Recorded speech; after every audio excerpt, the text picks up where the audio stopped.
Hi there, you're listening to Unnatural Selection, the show about newsy type stuff and things. My name is George. My name is Tom. And my name is Adam. And with our bells combined, we are Unnatural Selection. Make sure you visit us at our salubrious home on the web, unnaturalshow.com. I'm pretty sure we caught Tom burping right at the start of that. That was delightful. It was perfect because, you said we're going live. It was like, great. Then something clearly went wrong because I saw you like hesitate and do something. And I was like, oh, now's when oh boy, hopefully he's not recording. Okay, but if I started recording when I was supposed to record, then you would have burped right in the middle of my intro. Yes. It would have been much worse. That then, though. Tom said while drinking a beer. I also love it how the noise suppression of Discord, which is the platform that we sort of share. First one's free, Discord. Over, I'm sure is that we try to do any verbal sound effect throughout the recording, and the noise suppression will cut that out. And as soon as Tom does a burp or a fart or something, it's like, hey, let's put that in the recording. That's going straight in. When did farts come into this? I'm just saying, a burp or a fart. A fart, a small vomit, all of the bodily functions that Tom, displays on the podcast. Excuse me. This is slanderous. Slanderous. Speaking of slanderous, Donald Trump. Top story. Guilty. Donald Trump has been convicted on 34 criminal counts. So in case you're wondering, that's guilty times 3.4. Amazing. Just delightful. Astounding. I woke up to that news and went, oh my God, they did it. The crazy sons of bitches, they did it. Finally did it. My lovely son Leo is in the habit of starting his days early. So with an ABC News alert or catching up on and the cup of Joe and a newspaper. Yeah. No, he'll start his day around sort of 6 a.m. and so I'm taking over dad duty in the early morning to try and give my wife a little bit of a rest that she's definitely not had overnight. And so I was just sitting there and I was just getting ping.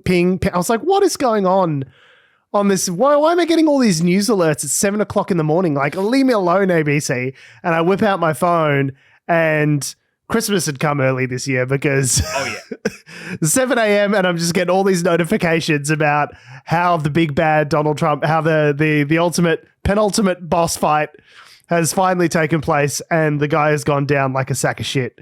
And I was pretty happy to hear that he'd been convicted. Now I know it's like blah blah blah, dark day for America, yada yada yada, but like fuck that guy and fuck all the people who supported him. Fuck the dipshit Republicans that were hanging out the front of the courthouse reading out their lines that Donald Trump told them to read out about how he was a swell bloke and everything was fucking chill and normal and it was totally cool that the president had been convicted because it was a sham trial anyway. Fuck them and fuck all the horses they rode in on. They're a bunch of self-dealing, hypocritical didn't do anything. Pieces of bullshit. Fuck those guys and fuck Donald Trump. Is that the cathartic release that you've been building up? I've been building that shit since that prick descended the escalator in 2015 saying Mexicans were rapists and some, I assume, are good people. Fuck that guy. Sweet release. And now that you've released, and this is the effect that happened with me, I released and then I felt nothing.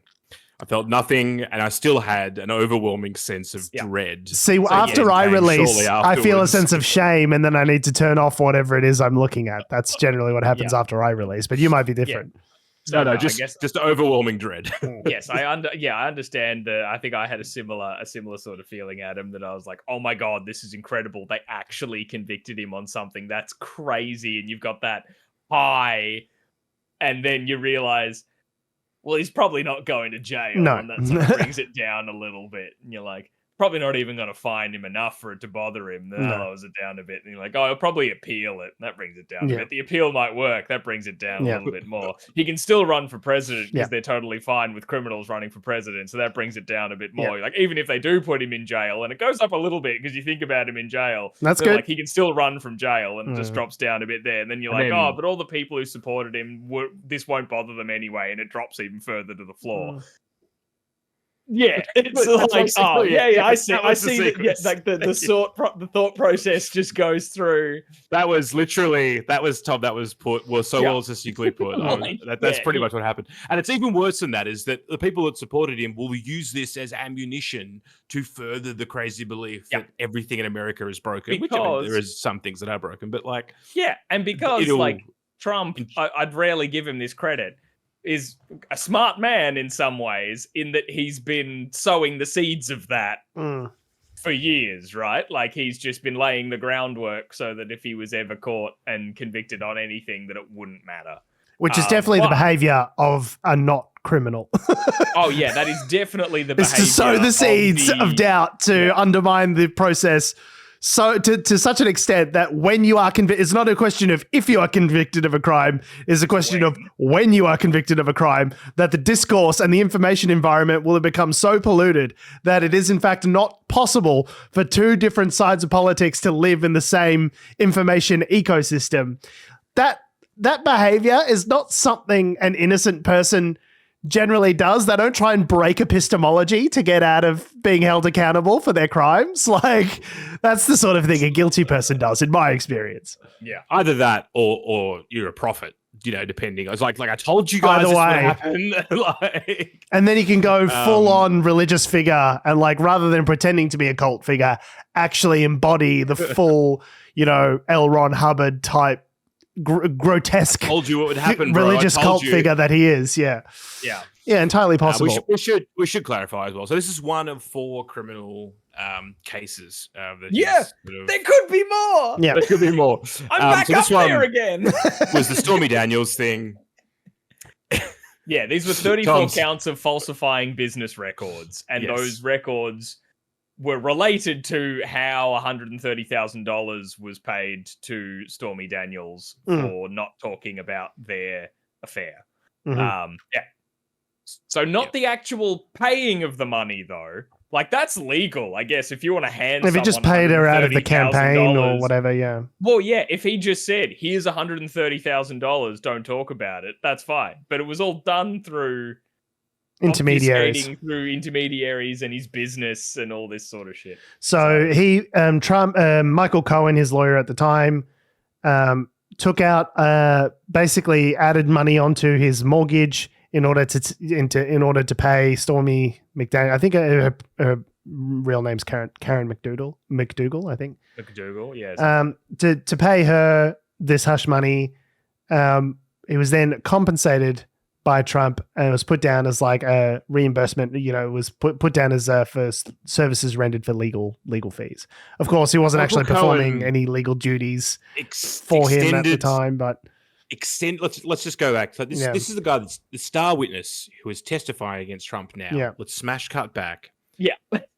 Obviously it was his personal lawyer, but the guy was. He went to jail for this. Trump had such a hold over him. Yes. He extended his own personal mortgage. Yeah. And can you imagine his like the wife or family? Well, that's why he did it. Is because he didn't want his wife to see like 130 grand missing from his personal account, because she'd be like, what's this? The reason he did it that way is so his wife wouldn't see it, which is like underhanded in a whole completely new, treacherous, disgusting way.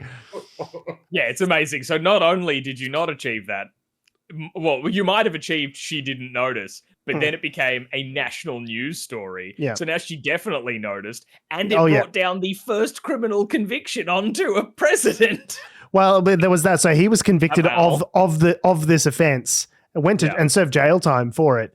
Then emerged, wrote a tell-all book, started a podcast. The natural trajectory for redemption arc for scumbags everywhere. Start a podcast, so he did all of that. But during that trial, Trump was essentially alluded to as an unindicted co-conspirator known as Individual One, which has to be, when the movie of this comes out, has to be the title of the film is Individual One, right? Like, surely I don't think you can cover this. We've discussed this. I think it has to be a 6-part miniseries. It can't be a film. Oh, dramatic. Too much. Yeah, for sure. It's a limited series, for sure. But then, the thing is, with these dramatic miniseries, a limited series, they go, it's just going to be one season. and then it hits like Shogun and everyone goes, oh, man, yeah, let's go season 2 and 3. Fuck it. Let's go. Like, why not? Let's sign all the actors up. Who cares if there's no underlying source material? We'll figure it out as we go. And that's how you get season 7 of Game of Thrones. I love it when the opposite happens. We've gone way off topic, but with Watchmen, the HBO TV show, that was emblazoned as Watchmen season 1. And they did it. And then they're like, cool, season 2. And Damon Lindelof, who like was the showrunner, was like, nah. Nah, that's all I wanted to do. And they're like, what? Like, yeah, that's it. That's how I wanted to end it. And that's it. I've started other stuff already, and then all the marketing had to remove season 1. It was just more like the complete series. Season 1 of 1. Yeah, season 1 of nothing. And I guess the thing that with this Trump stuff that sort of like from Trump's perspective, he probably never gave, because everything's innuendo. Like we saw this with the tapes from the former FBI director when he was like basically over dinner being like, hey, can you make this sort of like what Trump would have said probably was make this go away. And then Michael Cohen has just like invented this whole scheme. No, well, they go into it in the trial. Would Trump have known all this stuff? So this is basically what they demonstrated throughout the trial is the 34 criminal convictions ostensibly go to all of the different components of the crime so essentially it's one crime. The crime is making an illegal campaign contribution to himself in the form of a hush money payment before an election. The reason it's 34 felony counts is because it's basically decomposing it into all of the individual actions that Trump took during that process, each of which individually were crimes. Yeah. Right. So I'll find the actual charges. Like signing the check or something, basically. Yeah. So one of them was like creating a false business record. One of them was like, you're incorrectly filing a tax record, incorrectly, and he was the one who personally signed the checks that reimbursed Michael Cohen for his involvement in the crime. There's other people in the organization and other records that validate that it was all done at his direction. Like none of this is contestable of like Donnie said, hey, figure it out, don't worry about it. And then just kind of like yeet it off into the sunset. And then Michael Cohen's like, I'm going to come up with a vast criminal conspiracy. Not only that, but a funny detail throughout this process, which I couldn't get past, was that in this year where he's off doing president stuff now. He's won the election. And Michael Cohen's like, hey, I did this like criminal thing to protect you, my boss, whom I love. That year was the year he got a small bonus. And I'm just kind of like, oh, that's got to sting. Like that's got to be a real kick in the pants after you've just done crimes for your boss, for him to turn around and go, nah, you didn't do so good this year. Small bonus this year. Go fuck yourself. Oh, man. Hang on. So you mean a small bonus is in a smaller bonus? Smaller bonus than what he was expecting. And also Okay, so I thought you just meant, here's a couple grand. Good job. It's like, I did crimes for you. Like, he's lucky he doesn't work in retail and it wasn't. Where's my Lexus party? Woo! Pizza parties for everybody. What about a bonus? Hey, soaring profit. Yeah, so I've been the recipient of many a pizza party. And sometimes they're appreciated, sometimes they're not. Gotta love a pizza party. But come on, guys. So a lot of it, was different accounts of falsifying business records. And there was like a tax component to each, and then there was like a money component to each. So it's not just that Trump has like famously talked about in the past how he has oversight of all of his businesses and the money that's going out. He personally signed the checks. Like Alan Dershowitz. Come back to bite you. Alan Dershowitz. I know, right? As a guy who famously does crimes, to be like, and don't worry, I definitely had full knowledge and completely culpable for every piece of shit that my business does. Yeah, nothing in my definitely not criminal organization happens without my say so. Yeah. Another little look hypothetically. So if for instance, if for some reason he did go to jail and but he still became president, he could pardon himself from within jail. Well, I guess that's the thing of they were talking about that, kind of towards the end of his term as president, right? They were like, can he pardon himself of anything? It's untested, because I guess when they wrote the rules, no one thought anyone was insane enough to try. Like, it's one of those things of, we definitely don't have to put in the Constitution that you shouldn't, like, shove dynamite up your ass in Congress, right? So, like, no one's gonna do that. We don't have to write it down. So there's an article from the Washington Post here which talks about it, which says, if he won back the presidency, he would have broad pardon powers, but given that these are New York State convictions, he wouldn't be able to overturn these. Right. So, he would be the president federal crimes. from inside jail. From inside jail. Yeah, you see why everyone is talking about this? Because it is a literal constitutional crisis. Wow. Okay. See, I thought he could run from jail. I didn't. He can run from jail. And Eugene Debs was a socialist in the early 1900s who ran from jail. Unsuccessfully, obviously. I just assumed if you win the president, if you are running from jail and you win the vote to be president, you then get out of jail. Like, no, I guess that was, I hadn't actually thought about it. And now that you mention it, it's like, oh, if he can't overturn those crimes, if the fucking most powerful man in the country can't pardon because he has federal powers and these are state convictions. And these are state convictions. Yeah, if he can't pardon himself, then he has to remain in fucking Rikers or wherever. Yeah, because otherwise everyone would just like, strangle a bitch and then be like, and I'm running for the president. you know what I mean? You have to win. You have to win. Yeah, but now I'm running and you can't arrest a candidate for president, right? Like that was justification that he had all along, right? Yeah, like not arresting someone running for president's one thing, but it was more like you'd have to actually win to be able to then pardon yourself from the crime. I just imagine like someone, like doing murders for the Gambino crime family, just being like, pop, just murdering a bunch of guys on the street in revenge for something. And the cops pull him over and they go, sir, you're obviously under arrest. And he goes, I'm ready for president? Yeah, just be like, yes, we can. Yes, we can. Hey, what are you talking about? Yes, we can. Yeah, you didn't like my policy on murdering those fucking guys, but you will like my policy on universal basic income. It's very appealing. He's a murderer and a socialist. I'm oddly progressive for being a murderer. Have you seen the new Gentleman TV show? This is the Guy Ritchie one. No. Yeah. Haven't even seen the movie either. So the movie's good. TV shows. The movie's really good. The TV show is okay, worth watching, but there's the whole thing is that Ray Winstone is... I'm Ray Winstone and I will kill your monster. And he is running the crime family from jail. Yeah. And it's like, of course, the whole jail is set up to make it very, very comfortable. Yeah, it's like Goodfellas. Like he just lives in this like rooftop villa of the jail and like tends to his pigeons, like wearing cravats and stuff. Like, and he has some like Japanese like Michelin star chef who is also a criminal cooking him steaks every day. Like, that's what I imagine Trump's time in jail would be like, hypothetically, if he was president. I don't think he's going to jail, right? Not for this. Like, so the maximum penalty for each one of these counts is 4 years.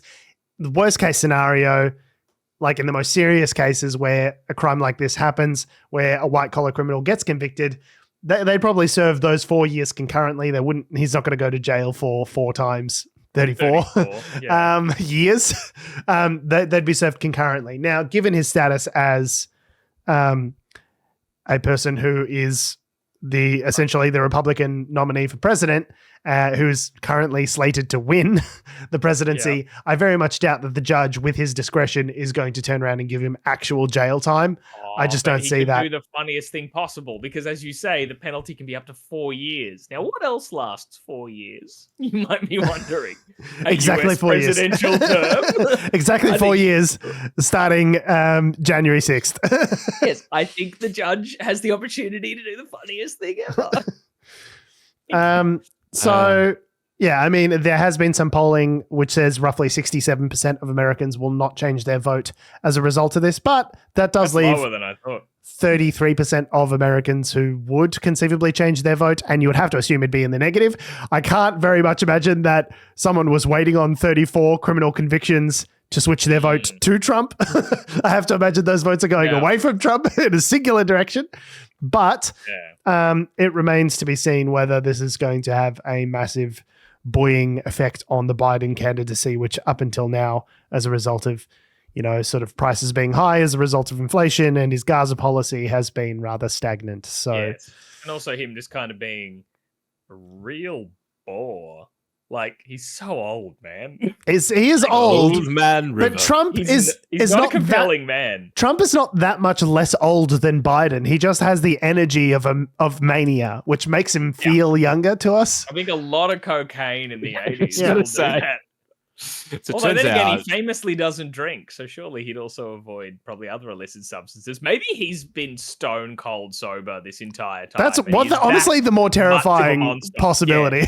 Yeah, if Trump has absolutely never been under the influence of anything and is this much of a monster, that is far more terrifying. Well, there were rumors for a while that he was on under the influence of cheeseburgers. Yeah, cheeseburgers and Diet Coke. Yeah, instead of actually caffeine. He must be exploding with caffeine. There have been rumors going around for years that he was on fen-phen, the diet methamphetamines, essentially. So that would account for some of his behavior.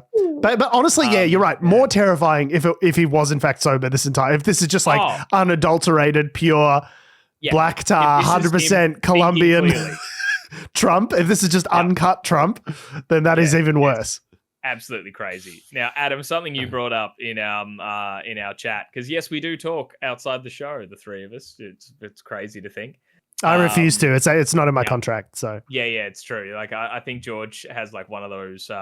I know OnlyFans people can also kind of contract out to people to be replying to the messages for you. Yeah, that's not even my whole. That's not even my whole you're seeing. Much less you're not chatting to me. So George, it's on your main. It's good enough for me. It's a hole on main. It's not my hole on main. Just to clarify.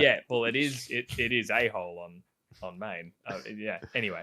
What was I gonna say? Oh yeah, no. The thing that Adam brought up in our chat, where George may or may not be sharing hole, is your enjoyment of how the mental gymnastics that's gonna flow out of this. Oh yeah, seeing all that, it's already been amazing because there's obviously been the litany of Republicans and Trump supporters who've been this is a bad precedent to be going after your political enemies and wanting to throw them in jail despite 8 years of chanting lock her up at every opportunity. But already missing that point. But then the one that I've loved is seeing people saying you're going after Trump for this, they should also be going after Biden for this and Obama for that. And I've seen some hardcore leftists going, I find your terms acceptable. Do it. Yeah. I double dare you. Yeah. Yeah, and then we can go after George W. Bush for the war crimes, and then we can go after Bill Clinton for all the weird sex stuff, and then we can go after, we'll go after bloody Reagan for Iran-Contra. Let's go back. I mean, he's dead, so you can't. I got a beef to pick with Herbert fucking Hoover as well. Let's go, bitch. Yeah, it's just so funny when you see them just go yeah. If Biden's done some serious crimes, go for it. Let's go. Let's fucking do this. And they're like, what? It's let's go. It's I also got a bone to pick with the. Yeah. Sorry, go on. Say I was just saying, you just smash cut to Bernie Sanders just sitting with his little mittens, just in a chair, just waiting his turn to finally have a clear run for the presidential nomination. I warned you about the millionaires and the billionaires. Yeah, put Bernie Sanders as the judge, sitting there just with his mittens, and everyone makes their case, and then he just lifts a hand to be guilty, innocent, written on each mitten. What were you going to say, George? I honestly forget. Donald Trump convicted. Unlikely for anything to happen as a result. And as of today, still currently polling ahead of Joe Biden somehow. Convicted felon. Donald Trump. Yeah, so I'm using this opportunity to say every time we mention Donald Trump in conversation from now on, I have both the privilege and the duty to say convicted felon Donald Trump. Yeah. Prior to criminal Donald Trump. Yeah, convicted criminal Donald Trump. Prior to every sentence I utter about him, which is obviously it's a bit of a mouthful, and sometimes you just want to get your sentence out in a hurry. But I feel like it's important to just reiterate. Got to take the effort every so often. Convicted criminal Donald Trump. If he gets done on the federal charges, do you then turn around and then say, double convicted, like a convicted squared. Like, I don't know how you term double that plus anyway. convicted. Yeah. Yeah. Now, see, the square root convicted squared would be if one conviction was multiplied by the same conviction. It's not two convictions. Right. And there's 34 in this instance. Yeah. So, yeah, I don't know how we're going to handle that, but look, that's an editorial meeting and we can discuss that. We'll take that offline. We'll put a pin in that and we'll circle back. Well, it'll still be online because it'll be in our online chat. Right, but we'll be offline of the meeting, but we'll be online in the sense that we are always online in order to discuss things. We're always online in the hellscape that we find ourselves in, where we all have to be in communication at all times. No, this is perfect. This is exactly how the human brain was meant to work. Yeah, I think just staring at many screens constantly. I think that's exactly what God intended. Yeah. Yeah. Speaking of what God intended and delusional fuckwits, Bruce Lemon has lodged an appeal for his because of course, for his loss of his defamation trial. Seems if there is one man who can't take an L, it's Bruce Lerman, because he couldn't take a W. Yeah. He didn't take the W that he was handed by the criminal case being thrown out and started this defamation proceeding that led to everyone saying, on the balance of probabilities, he raped Brittany Higgins in Parliament House. Yeah. Like, he doesn't know when to stop, and he's certainly not stopping now because, he's filed an appeal. I mean, it's like in drama school. It's like, it's at a certain point, you just got to keep pushing through. Just keep saying yes, and you can't. Sorry, are we just so we've said a few things. Are we legitimately saying that the person who was found on the probabilities of balance of probabilities to have raped Brittany Higgins, are we saying that the core quality of his that is not good is his ability to not push through? Because I feel like, given the thing that he was accused of, pushing through that just feels... I don't know if I was going for that. I'm not saying you... Okay, I'm just clarifying because that feels like a pretty inappropriate joke to make. I feel like this guy... That's not a positive quality that we want to be encouraging. No, my point being is he's digging up in the situation. Just going, yes, and I guess I will now appeal because that's the next thing. Sometimes it's okay in an improv to say no, but you don't need to keep yes-anding yourself, Bruce. You don't need to keep one-upping like... There's a form of yes-anding where the thing can be like, do you want to go to the store? You can say, well, no, because I'm allergic to stores. And that's something. And that can still be something. Like that's an offer. It doesn't have to be yes and. Like you can still throw something out there. So it's emerged in this news.com article. Samantha Maiden, who seems to have a keen interest in Bruce Lemon, mentions that he is apparently going to be appealing this ruling, and he's going to be doing so representing himself as a second-year law student. Now, huge if true. Insane, like crazy. Insane. Crazy. Is he a third-year law student or a second-year law student? Second year is what I saw. According to this, there's second-year law student at the University of Notre Dame. Notre Dame.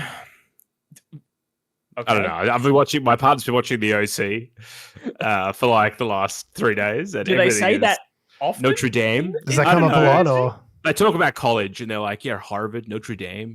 Like anyway, keep going. Side no, that was a great. See, no, but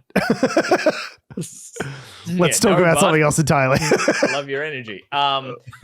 So the article also mentions that you have to pay $1,635 to appeal, which he has, confirming that he is, and also confirming he is self-represented. So the news.com coverage is pretty definitive in them saying, yes, he's self-representing. Other sources just hasn't really mentioned it. So, I didn't know quite what to make of that. But, I mean, who'd take it? That's a good point. Like, who would take this appeal, right? Someone who wants to get paid. But you know he hasn't got any fucking money. Like, based on all the other stuff we heard. I don't know. He saved a lot of money on rent thanks to Channel 7, so maybe he's got some money stashed away. Oh, but I guess also spending it on the loud house parties all the neighbours of that property complained about. Yeah, so it might have all gone up his nose, as it were. In the form of expensive scented candles. That's what I meant. Yep. They're great. They're I love a Yankee candle. Okay, head on down to Dusk. Let's go pick up some great scented candles. I've seen some fucking expensive scented candles. I know you're half joking, but yeah, it's totally possible. I had a $500 deposit up your nose. I had a $500 a day Fabergé egg habit. I'll tell you when I had enough. Yeah. Do you think he will self-represent for the cases pending in Queensland? This is my next thing. Is like, well, hang on. Oh yeah. Why self-represent here? Like why this one and not the others? Like, is it just? As we all know, federal court is kind of like a, whatever. Who does it? Whomst amongst us hasn't gone to federal court from time to time? At a certain point, it becomes so routine. You look at the lawyers, yada yada yada, and you go, I could do this. It's like when a plumber comes and fixes something and you look at him and you go, oh, I could have done that. But with federal court. Maybe he's been watching Suits, like he's watching Suits on repeat, and he thinks he's Michael from Suits. He's looked at it, he's gone, I could be Harvey Specter. All he goes, this on this one page is the thing that's going to solve the case. You're a genius. That's all cases are, is looking at a single sheet of paper and instantly absorbing all of the information on that sheet of paper instantly. That's exactly what being a lawyer is. And as a second year legal student, you're perfectly at the crest of that Dunning-Kruger effect. You're riding the wave of thinking you know enough not to know that you're a fucking idiot, and you think you're perfectly capable of doing something like this. I think it's a great idea, Bruce. Go get him, Tiger. Yeah, because the article also mentions that.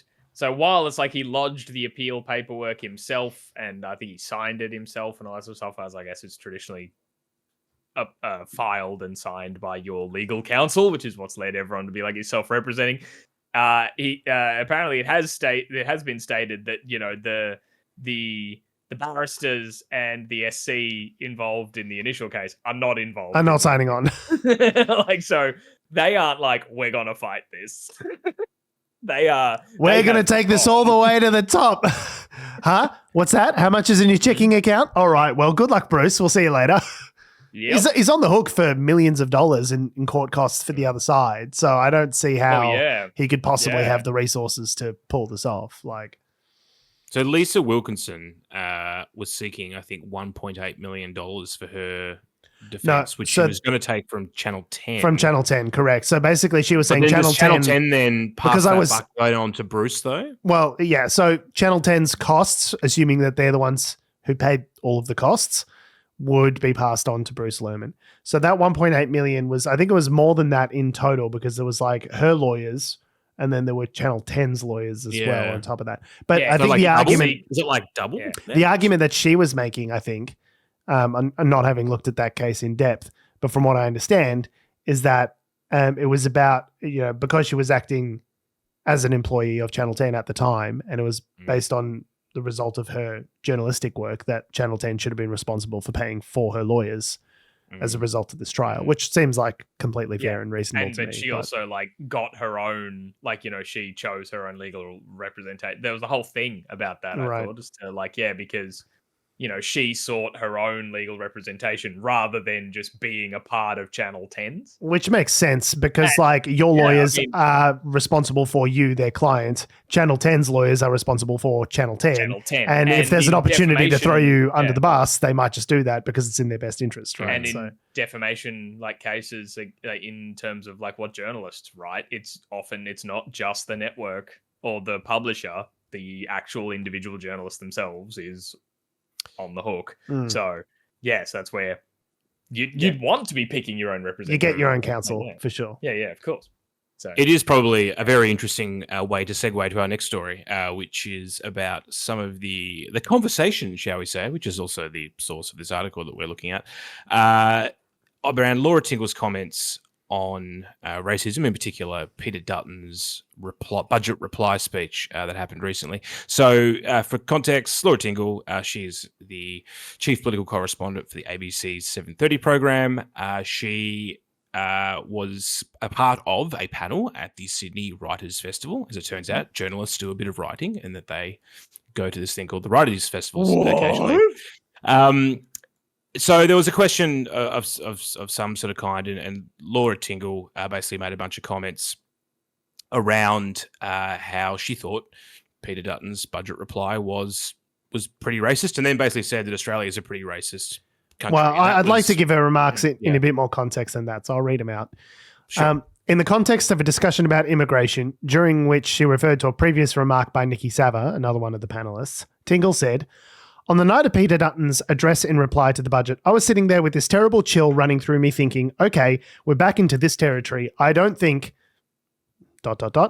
We've had the leader of a major political party saying everything that is going wrong in this country is because of immigrants." She continued, "I had the sudden flash of people turning up to try to rent a property or at an auction, and they look a bit different, whatever you define different as. And he has given a license for them to be abused where people feel they are missing out. We're a racist country, let's face it. We always have been, and it's very depressing and a terrible prospect for the next election." So this is in response to the comments that Peter Dutton made, where essentially they're getting into a race to the bottom with the ALP as to who can have the least immigrants, because the argument they're making is that migrants are putting pressure on the housing system and therefore let's get rid of the migrants.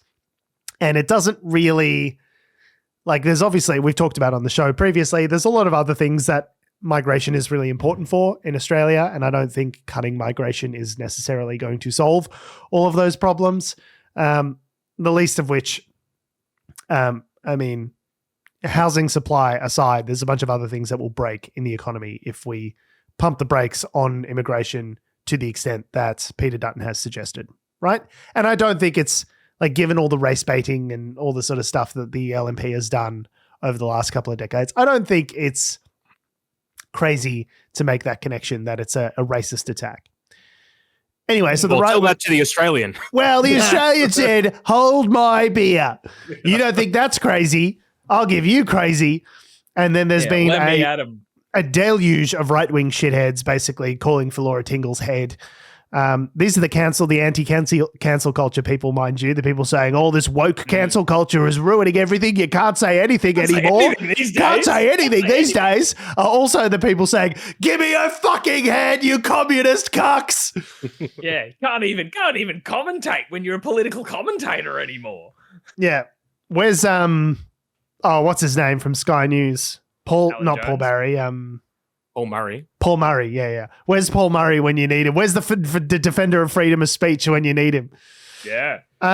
So, yeah, lots of people came out with commentary around this, and calling her blatantly partisan, I feel, is the big call that they're doing, because, like, you're a journalist.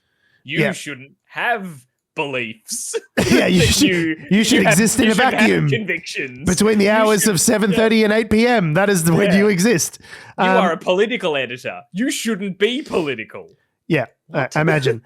So this article in the conversation by Dennis Mueller is great. We'll link it in the show notes, as we always do with all of our articles. Is at the Centre for Advancing Journalism at the University of Melbourne, and he essentially dismantles this argument, saying that it would be that they used a phrase at the end here. Separating personal preferences from professional decision-making is a standard ethical expectation in all professions, including journalism. It requires intellectual self-discipline of a kind well-trained professionals are routinely able to exert. It does not require them to be intellectual eunuchs, only that they avoid allowing their personal preferences to taint their professional work. So basically saying...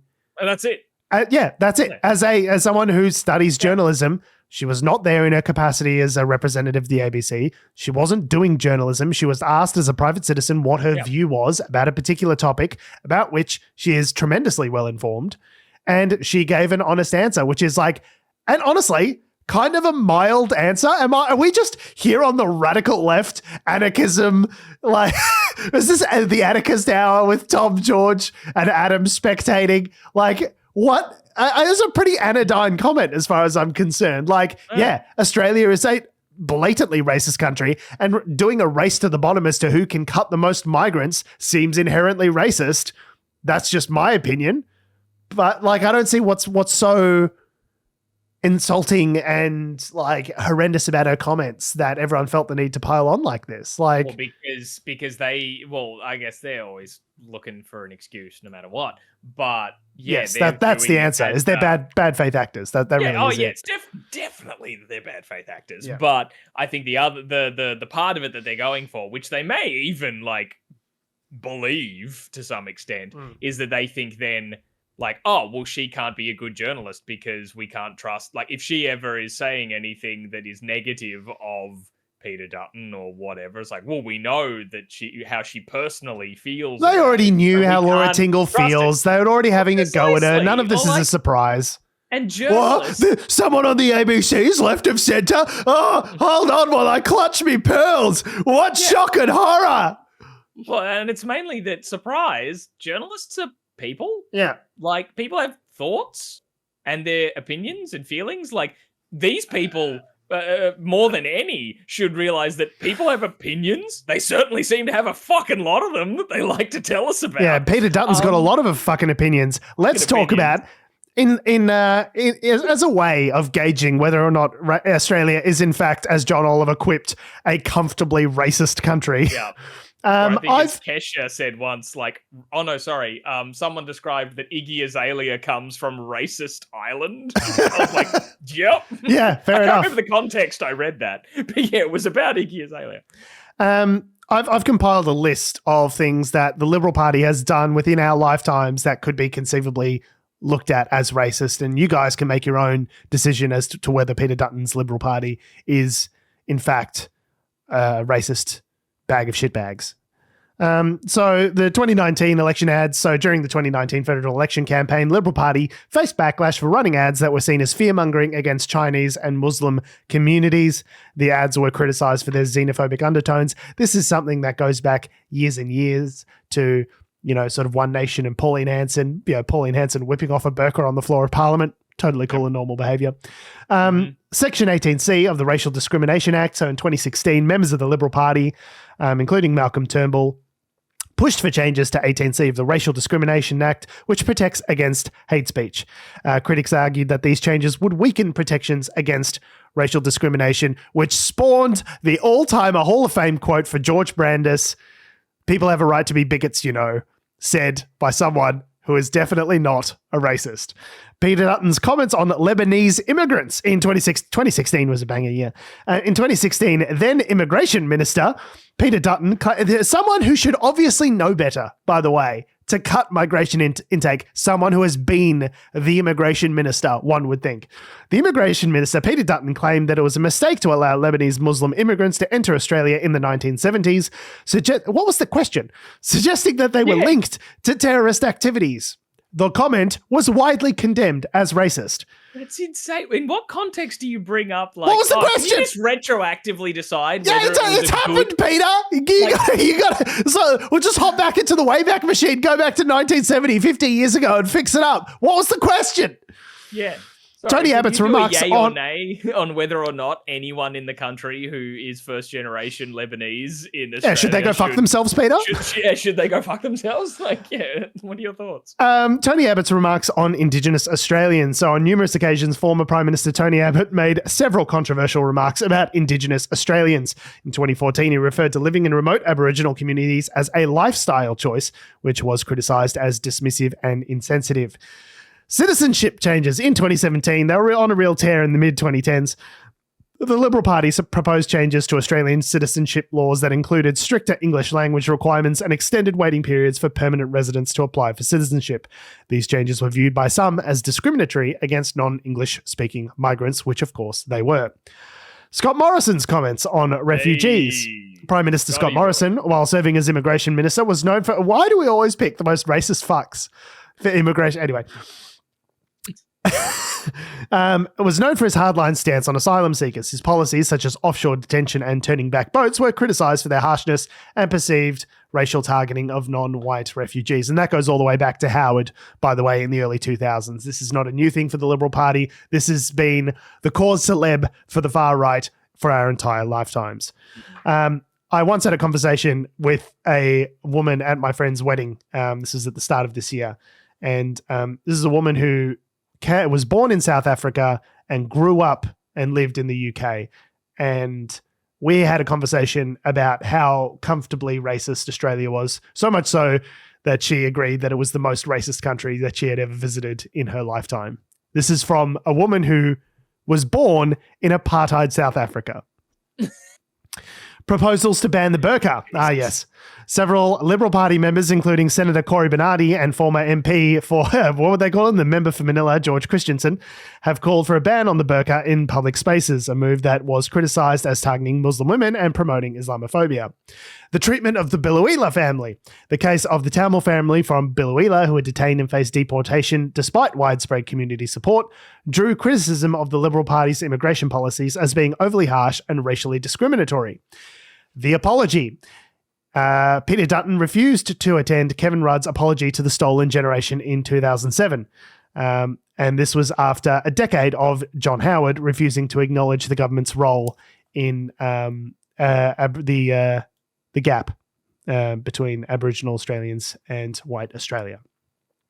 That was also interesting because I'm reading the Peter Dutton quarterly essay at the moment, and he talks about his experience as a police officer, seeing the mistreatment of Aboriginal people, and that being the cause for his refusal to attend the apology to Aboriginal people. Yeah, Can you guys like that it wasn't doing enough? Like I guess that he was so not racist that's why I refused to attend the apology to the anyway, fucking nonsensical logic there. The Kids Overboard scandal. You got it, like all time greatest hits of LNP racism. Okay, the Kids Overboard scandal. The Liberal Party engaged in a deliberate smear campaign against refugees by suggesting that in the process of being towed by the Australian Navy to nowhere, that asylum seekers had endangered their own children to enjoy the privilege of being treated fairly under international law. In fact, the boat simply started sinking because the Australian Navy was towing them out to the middle of nowhere, and then was forced to turn around and rescue the people. The pictures were framed in such a way as to make it seem as though, and then the LNP government engaged on a smear campaign to make it seem as though these asylum seekers were happy to endanger their kids. That foreigners were throwing their kids off boats in selfishness was their line. And and the last one is African gangs. Peter Dutton speaking at length all over news, radio, consistently. I don't know, this is about 10 years ago, talking about the danger that African maybe was it also around the 2016 kind of time? Yeah, it might have been around that time. Sort of peak time, the Sudanese gangs. Talking about the Sudanese gangs that were carjacking everyone and they were going to come to your house and eat your babies. People were too afraid to go out for dinner on a Friday night. Yeah. Obviously. Yeah, by the way, not people are totally fine going out to dinner. Yeah. I saw plenty of people happily eating dinner despite the ravages of the Sudanese gangs. And then just a bonus one. It's not really a Liberal Party one, but just the Cronulla riots. Sprinkle a bit of Cronulla riots on there. Clearly fucking racist. So if ever you want to doubt whether the Liberal Party is incredibly fucking racist or Australia is a racist as fuck country, I hereby present this comprehensive list of some of our racial mistakes. Little racial whoopsies that we made over the last 20 years. So there you go. Because the vast majority of these things that you just listed then were like, a government can be a representation of the country. It essentially is, right? When it is a literal representation of the country. They are people who have been elected by the people to represent their views in Parliament, and they are the majority.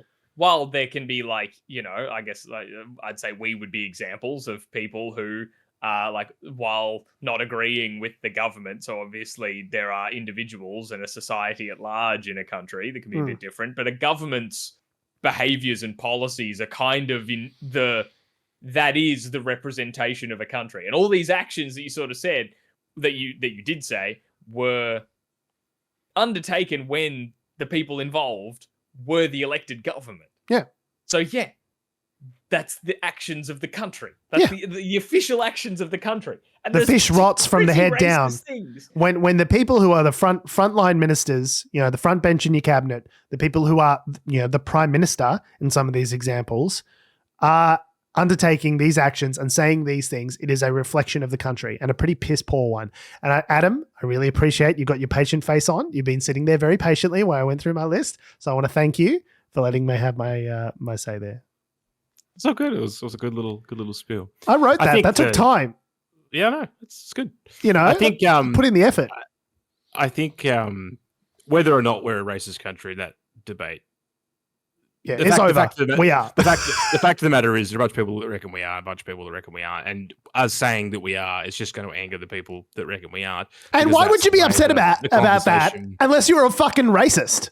By the way, oh, they're calling me racist. I'm not a fucking. We just said Laura Tingle just said we're a racist country, and then a bunch of people went, "Oh, I'm not a racist." Well, if you self-identified as being the respondent to that question, that's on you. She didn't say Jeff is a fucking racist. She just said they're a racist, and a bunch of people independently went, "I'm not a racist." I think that is symbolic of the national reaction. And every time someone is accused of being racist, a lot of people in this country, including members of my own family, get very defensive. Yeah, which is definitely the sort of thing that someone who's not a racist would get real butthurt about. I don't necessarily agree that people are. If they get defensive about it, they are racist necessarily. But what my point being is, I don't get when someone says there's racists out there. I don't get upset about it because I'm not a racist. I go, yeah, there are some racists out there. I think people get offended when you make a generalistic statement about the whole, and they see themselves as a member of that whole, and therefore that the attack is attributed to them. Maybe this is something. That's why things as like someone who doesn't identify. Let him okay, finish. Sorry, go on. This is why things like The Voice don't get up, because everyone sees everything as a personal attack. No, A Voice is another good example of some fucking racism, majority racism. What I find hilarious though is that like Sky News, like Laura Tingle's a member of the ABC, great. Slide in Sky News. Peter Credlin, has said some batshit crazy stuff. Yes, on air. No one's batted an eyelid. No, great. Because the whole thing is a bad faith attack. Because they already didn't like Laura Tingle, because they suspected she's a progressive, because of the things she covers and the way she covers them. And they just like having a go at the ABC because it's an independent journalistic institution that is not reliant on suckling on the teat of Rupert fucking Murdoch like the rest of them are. So, of course, they hate her because they already hated her. She could have said anything. Any anodyne comment would have been taken out of context and then made to seem like the ABC is full of fucking Maoist cultural revolutionaries. That's because they always felt that to begin with, because it's a culture war, because they always fucking hated the ABC to begin with. They were just looking for something. And also, you want to talk about partisanship? We've got not one, but two photos of Peter Credlin looking sour as fuck when the election's called for the Labour Party. Yeah. I wonder what her political leanings are. Former chief of staff to Tony Abbott. I wonder what her I wonder if she's. That's the thing, is that they're held to a different standard. We know that all the people on Sky News and all the people that work at The Australian, all the people that work at Herald Sun, we know that they're partisan hacks. We don't say the quiet part out loud, but we all know they're just part of the propaganda apparatus. And so they get graded on a curve. When Paul, what's his name? I just forgot it. You said it earlier. Paul Murray. When Paul Murray says something absurd and partisan and racist, no one blinks an eyelid because we expect that from them. Okay? When Laura Tingle says something which is vaguely controversial, like, whoa, this is one of the adults in the room. It's the same way that Labor gets treated like they have to be the big boys in the room and to be held accountable, whilst the Liberal Party can say and do just about fucking anything, and no one ever holds them to account because deep down inside, we hold them to a different standard. There is a completely double standard between ABC journalists and Guardian journalists and the ALP versus the Murdoch media and the Liberal Party. There just is. Indeed. And I would like to clarify, I don't think your family's racist. We love Kathy. Okay, everything's fine. We're good. We had a nice time at the wedding. She was lovely. She put out a lovely spread. Okay, I don't want to insinuate anything. It's all good. But yeah, it's probably a good way to, in terms of immigration, it's a good way to segue to the latest for Raw. I'm not a racist. I just hate migrants. I just hate other people that are different colors and don't come from here. But I'm not a racist.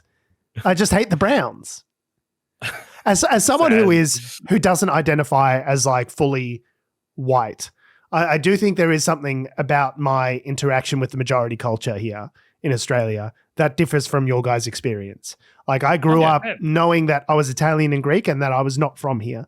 Okay. And whilst I pass as white, people look at me, they don't look at me and they go, oh, that person's, you know, Asian or African. I'm not like identifiably from somewhere else necessarily. There is a kind of, maybe it's because I don't come from the majoritarian perspective, that when someone says something about Australian culture, I don't take it personally.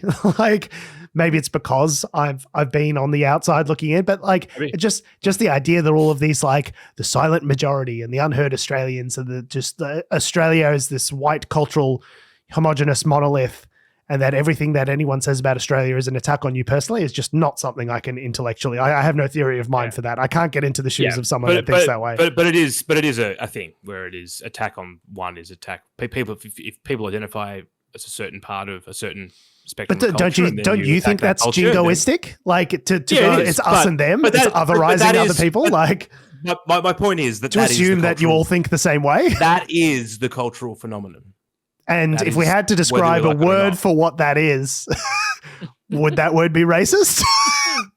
No, I'm saying I'm talking about the concept you sure? What I'm talking about is the concept of there being an attack on. If someone says something if I say, you're saying it's tribalism, it's not race, but it is race based, because when we talk about migrants from Norway and Sweden, we're not talking about it in the same terms. I could say Vegemite sucks. That's not what I'm saying. I could say Vegemite sucks, and people would find that offensive. Like it's about a key cultural identifiers. I could say olives are shit, and you'd go, well, you know, are you calling me a greasy olive lover? You piece of shit. I'm not talking about immigration. I'm talking about. But what about that list? The way we identify with culture. What about that 12-point list of things that I mentioned that the Liberal Party has said and done that are pretty racist? How do you respond to that? Like what Tom was saying about them reflecting the majority. I'm not disagreeing. Okay, I'm just asking. I'm asking.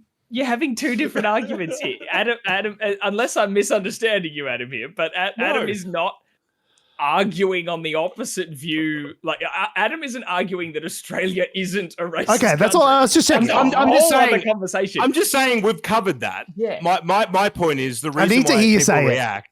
I need to hear you say it out loud. What I recognize in Australia is kind of racist. Kind of. My point is that yes, we've got a list there. It's all very well and good, but the reason why people get attacked, the reason my observation is that the reason people react to things not necessarily because they are intrinsically racist. They react because if you say things that somewhat denigrate the overarching cultural sphere that they identify with, they are going to have a negative reaction, which is what we saw with The Voice. Like, it wasn't so much that people were racist. They were just like, people just got offended by the fact that you're saying it's racist. Tribal. It's an Australian tribal thing. It's not necessarily race-based. Well, I think it goes to the US with Donald Trump. It's the same thing. It's us and them. Yeah, I see where you're coming from. I just don't agree. I think when the us and them is overwhelmingly white people versus not white people, like it has to my mind, it has to have some sort of racial component to it. Right? George, I don't think that's not what he's talking about. I acknowledge that there's tribalism, and when people feel the in-group is being attacked by the out-group, that they recoil against that. I acknowledge that. What I'm saying is, I don't think it's just that. I do think there is an element of racism to it. Oh, as well. Sure. For some people there would be, but like, and it's where things like, but I guess like a lot of things, it's a spectrum of people who are the kind of people who'd be going to clan meetings and the kinds of people who make micro. Is that the threshold? If I had to do a 0 to 100, of people who are racist, and there's a thing, and it's something.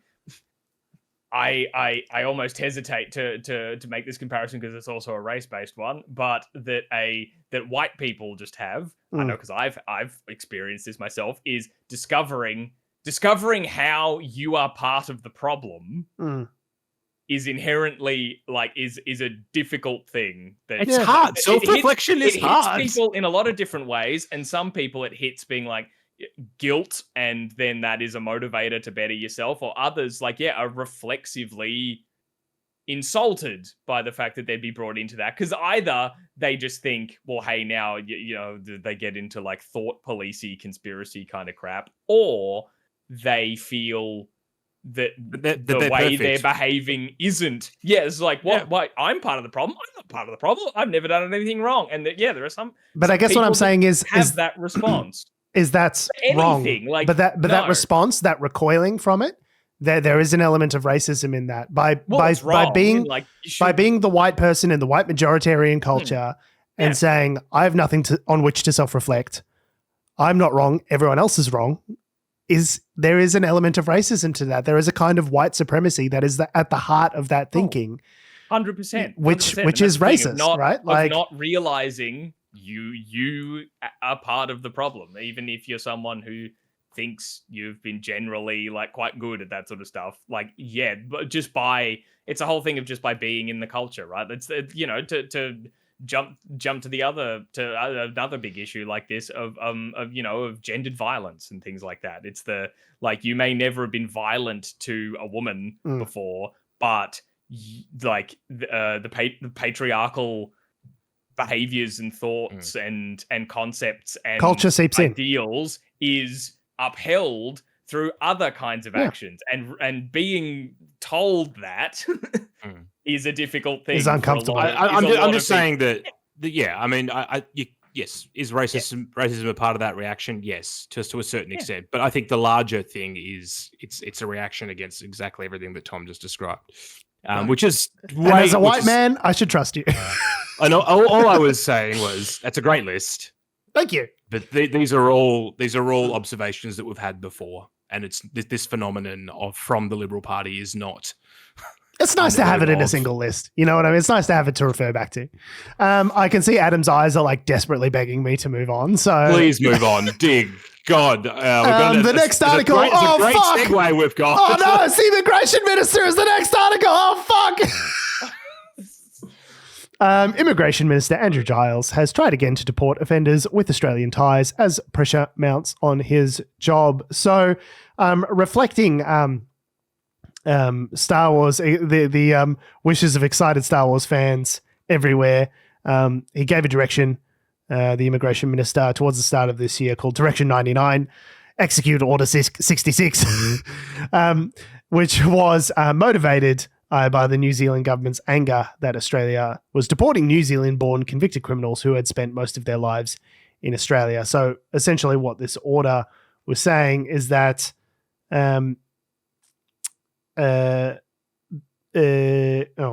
did the order say actually? Sorry. So basically the order was, so there was a direction to the department that was like, you should not, and the direction of the department, which is like, don't deport people, don't cancel visas for people that have got either strong ties to Australia, so you've got all your family here. Yeah, that's right. Sorry. Or, have lived here for several years. There's a couple of different. So the idea being that if you've moved here from New Zealand as a 3-year-old baby, it doesn't make sense to deport you back to New Zealand because you don't have any substantial ties really to that culture. Which is one of the things that kind of fair enough. Jacinda Ardern, was pretty upset about back at that particular period was why is New Zealand getting all these Australians that just happen to have New Zealand visas? Why is New Zealand getting all these people back? Or not back, just getting them because they haven't been in New Zealand. Anyway, so there was a direction that went to the department. Now, what happened? Well, the reason why this has all come up is that there are 30 non-citizens deemed of poor character whose deportations were blocked by the Administrative Appeals Tribunal. So basically what happened was the department's gone. So one part of the department, which is, I guess, under the discretion of the minister, has gone, we're going to cancel all these visas because we're still doing this practice, by the way. Like, we've probably slightly made it a little bit more palatable for New Zealand, but we're still going through and cancelling visas left, right, and centre. And to be fair, these are people that are like, they've raped people. One guy's charged with murder. Bad guys, sure. They're bad people, right? But basically, the department's gone, we're cancelling the visas. And then the lawyers for these people have gone, we're going to appeal to the Administrative Appeals Tribunal, which is the government body which allows you to appeal for different things, whether it be Centrelink cases or immigration cases, whatever. And the Administrative Appeals Tribunal has then looked at the directive that the immigration minister gave last year, or whenever it was, January 2023, and gone, actually, the directive we've got is we're interpreting this directive in such a way as to say, well, these guys have got substantial ties to Australia, and we're going to overturn the decision of the department. So now the coalition's gone fucking haywire because they've called for the resignation of the immigration minister because he's lost control of the department. Naturally, this is it's the end of the world basically. And so Mr. You should hear what Laura Tingle said as well. We got fucking pissed off about that. It was crazy. Andrew Giles has been, I guess, sort of dragged through the mud on this one, and this is combined with the other stuff about the overturn in the High Court around I've got to remember the context. It was you can't hold people in indefinite detention. You have to release them into the community. So that was on his watch as well. This guy, that's just the High Court's decision. You can't do anything about that. They're just obeying the law, which is the High Court has said it's not constitutional to just keep people in forever jail. But then they made an incorrect decision with how they worded the visa, and they had to reissue the visas, George. It was very, very scandalous. I love that. An immigration minister, like a decade or so ago, made the decision to hold people in forever prison. But you were the immigration minister when a judge said it wasn't allowed, so it's your fault. Peter Dutton's over here in the corner going, "If it was me, I would have just towed them into international waters and then left them there." Actually, a pretty good Peter That's Dutton. A humanitarian position. Me, Peter Dutton, former police officer and current property developer, would like to state that I think you should just launch them into space. I think that's probably the correct place for those asylum seekers. That is, Mr. Speaker. That is a frighteningly good Peter Dutton. He does get real close to the mic, doesn't he? He gets right in there. The man just has constant mouth contact with all parts of the microphone at all times, Mr. Speaker. Yikes. But yeah, so basically, and Labor, it's so funny because the coalition have accused them of this, and it's not like a non-issue. Like there is an issue where you've got, it's a gap that needs to be resolved, 100%. And the High Court throwing their decision down and not providing reasoning for some weeks and months thereafter also did not help. Because it then meant that the government was not in a position to accurately, put together a response to their decision because they didn't have the full context of, so they threw this decision down, dropped the mic and said, "Peace, y'all. Good luck, figure this out," and then yeeted out of there for a couple of months before the government even got the reasoning. So they then weren't in a position to respond. I kind of think I was talking more about this particular issue here, but the government hasn't responded as well as it could have, but this is not a crisis of the government's making. I suppose the most salient critique you could level against the government is that they've been inept. They've been slightly inept in their response. Yeah, not a crisis, certainly.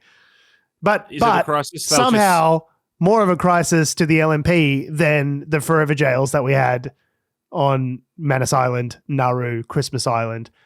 Atrocities that were happening in terms of human rights. No one was angry about that for over a decade, but the reason why we need to get angry about because it came out in the media, and then that was how Andrew Giles found out about it, was through the media. The department didn't tell him that this had happened, so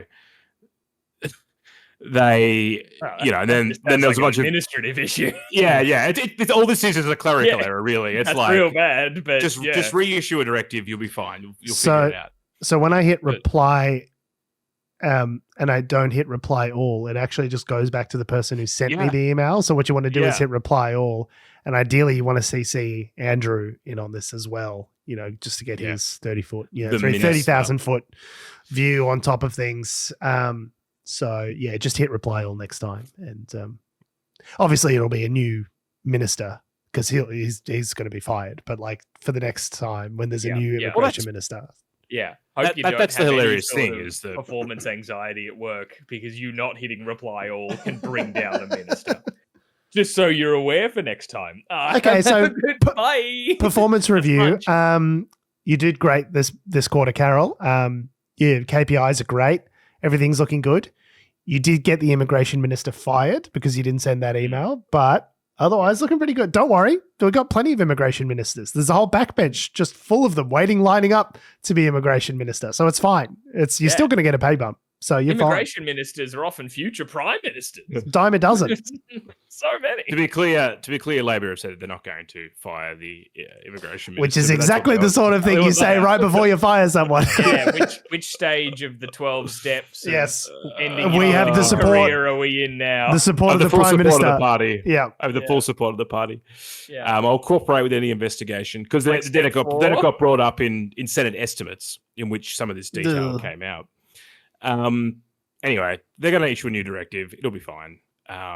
It's not the end of the world. It'll be fine. I think it's convenient for the LNP because this marries two different parts of their right-wing messaging, which is fear of crime, right, and fear of immigrants and like blatant racism. Yes. So like immigrants doing crime is like that's hot liquid gold for Peter Dutton. That's Peter Dutton just came ropes when he read that story. So it really is the perfect marriage of like this is what wedge politics is, and this is what Peter Dutton's very good at, is an issue that completely unites your side of politics and completely divides and not just divides but also causes chaos on the other side of politics as well. And this is a perfect example of that. So look forward to more of this kind of politics leading up to the 2025 election. Speaking of the election, the AEC have decided that they're going to reallocate a bunch of federal electoral boundaries, which means that my local member, Michelle Ananda Raja, her seat of Higgins is going to be abolished at the next election. So apparently there's some distributions, and they do this in a lot of democracies across the world, as populations grow and change in different cities. What? It's gerrymandering, isn't it? Kind of. Well, no, this is done by the Australian Electoral Commission, which is a non-partisan body. So, yeah. As populations move around, you have to remove boundaries. Otherwise, as we've learned, though, from the Laura Tickle thing, no one is non-partisan. Well, I mean, go ahead. I mean, so basically in WA, they have to create a new electorate to encompass a bunch of changes over there, which therefore means that Victoria gets redistributed. And basically, because there's only a certain amount of seats in the Australian Parliament, you can't just add more seats. You have to just redistribute them in terms based of on population. Yeah. So you haven't got 10 people voting for one seat in Parliament. I mean, you could argue that the Senate's inherently unfair because Tasmania gets 6 seats or something in the Senate. But anyway. This will be the lower house we're talking about. But yeah, I guess the problem is, I mean, it's kind of sucks. It's a Labor seat if you're a lefty. A nominally Labor seat. They won it at the last election.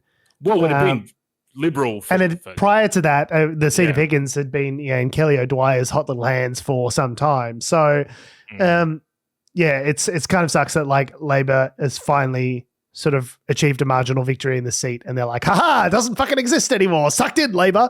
But they presumably the seat of Bullwinkle, established in Western Australia, is based on Anthony Green's analysis, says that it appears to be a nominally Labor leaning. So probably -1, +1 elsewhere.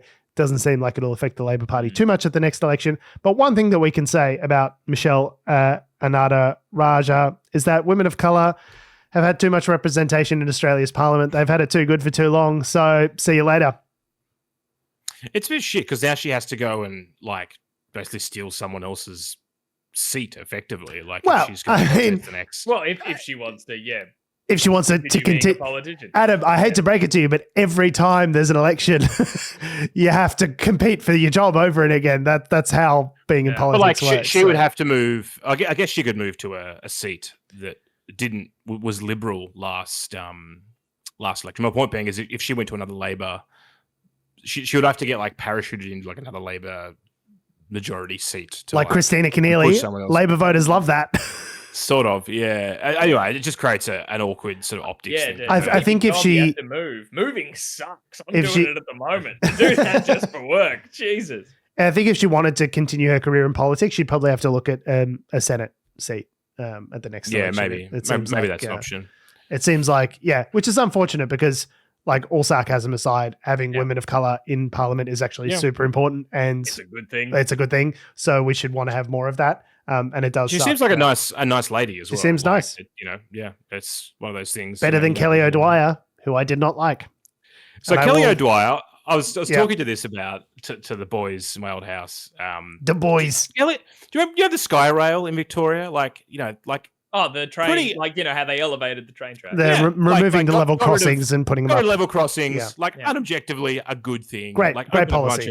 Urban space, great policy. Her policy, she was a federal member. She took this, she was sending out letters everywhere. In her federal newsletter, she was like, abolish the Sky Rail. That was her one thing that she stood for when she was the Liberal member in this seat back in 2014 or something. I was like, come on, man. Victorian state government that was doing all that. Yeah. I was like, that's why she was sticking the boot in, because a bunch of rich people in Caulfield got annoyed about their potential impact on their property prices. And she thought, here we go. Here's some votes I can get.